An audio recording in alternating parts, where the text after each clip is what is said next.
Сәлеметсіздер ме балалар, қалайсыздар? Бүгін сіздермен қазақ тілі 4-ші сынып 23-ші сабақ. Сабақтың тақырыбы синтаксис әлеміне саяхат.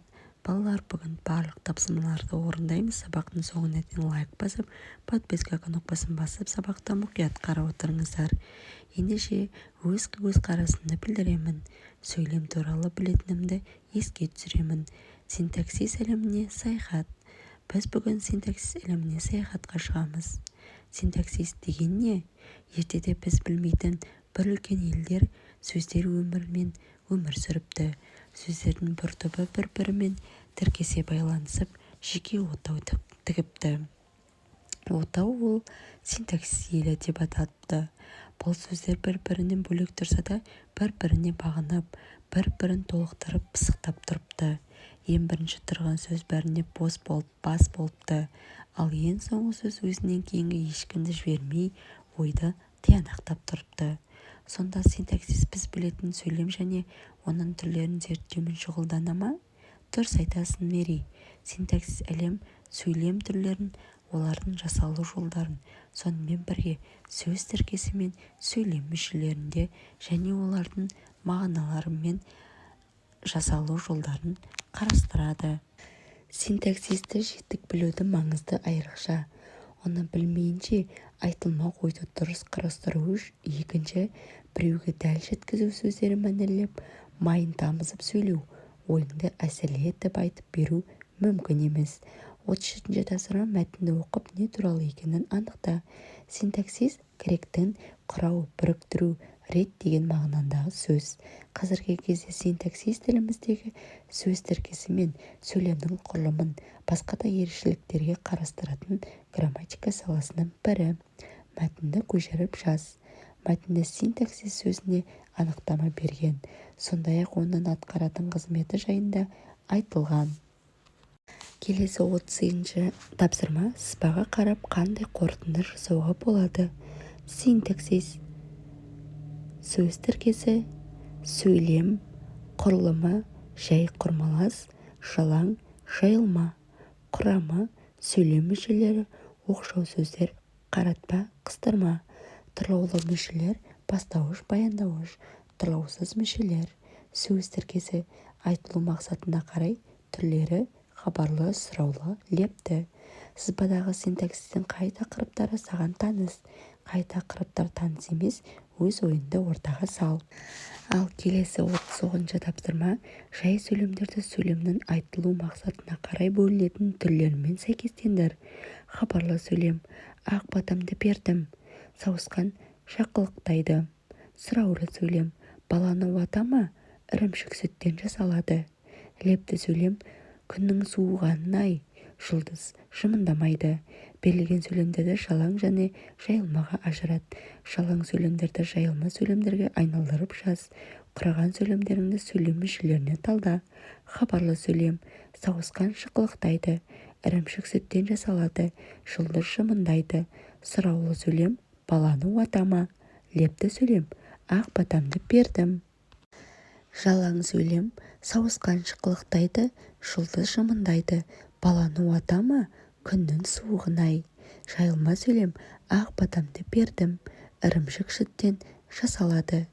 Кішкентай анықтауыш, сауысқан бастауыш, шықылықтайды баяндауыш. Аспанда пысықтауыш, жұлдыз бастауыш, жымыңдайды баяндауыш. Жадыра бастауыш, баланы толықтауыш, уата ма баяндауыш. Бүгін пысықтауыш, күннің бастауыш, суығын-ай баяндауыш. Балалар, сабақты мұқият қарап, лайк басып, подписка кнопкасын басып отырамыз. Ал келесі 40-ші тапсырма сызбаны толықтыр. Толық мағыналы сөз болады, белгілі бір сұраққа жауап береді, басқа сөздермен байланысқа түсіп, тіркес құрайды.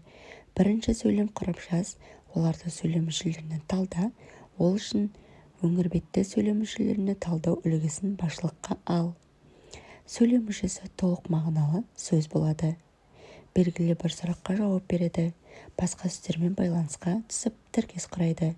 Бірінші, балалар бастауыш, аулада пысықтауыш, ойнады баяндауыш. Екінші, талаптанғаның бастауыш, еңбегі бастауыш, жанады баяндауыш. Үшінші мен бастауыш, әжемді толықтауыш, сыйлаймын баяндауыш. Төртінші аспанды пысықтауыш, қалын анықтауыш, бұлт бастауыш, торлады баяндауыш. Келесі шығармашылық үзіліс 41-ші тапсырма. Кім келіспейді? Ойынның шарты. Ойын бастауыш төмендегі сөйлемдерді тақтаға жазып, оны сөйлем жүйесіне талдап беруді талап етеді. Талдауға шыққан баланың пікіріне кім келіспейді деген сұрақ қояды. Келіспегендер өз пікірлерін дәлелдейді. Өз пікірінің дұрыстығын дәлелдеп, дұрыс таңдаған оқушы ойын бастауыш болады. Бірінші көкек өз атын өзі шақырады. Екінші ол таңертең баянауылға соқты. Үшінші талапты ерген нұр жауар. Төртінші атам қамшы өрді. Бесінші лезде су сарқылды.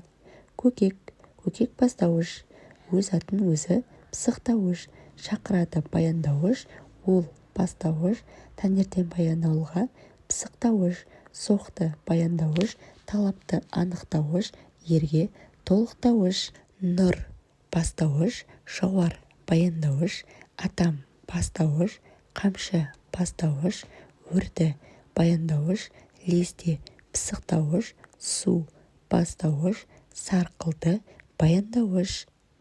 Келесі 42-ші тапсырма. Сөйлем құрамы бойынша алған біліміңді пайдаланып, жағдаяттан шығып көр. Сөйлем мүшелерінің кезекті мәжілісі болады. Алғашқылардың бірі болып бастауыш сөз алды. Келесі кезекте баяндауыш сөйлейді. Олардан тұрлаусыз мүшелерде қалыспады. Осы кезде парақ бетіндегі сөздер таңдаудан жалығып, өз ұсыныстарын айта бастады. Бердібек Соқпақбаев. Қаратпа қыстырма сөздер мен сын есімдердің арасында болған диалогты құра, іздеуіңді ұйымдастыр. Сәлем қыстырма сөз. Сәлем қаратпа сөз. Бүгін екеуміз бірге ойнайық, деді қаратпа сөз. Ойнайық, бірақ та екеуміз ғана ойнасақ қызық болмай қалады ғой, деді қыстырма сөз. Олай болса есім сөздерді шақырып бірге ойнайық, деді қаратпа сөз. Иә, шақырып бірге ойнайық, деді қыстырма сөз қуанып. Ал балалар, сіздерге сабақ ұнады деген ойдамын. Келесі сабақта кездескенше сау болыңыздар балалар.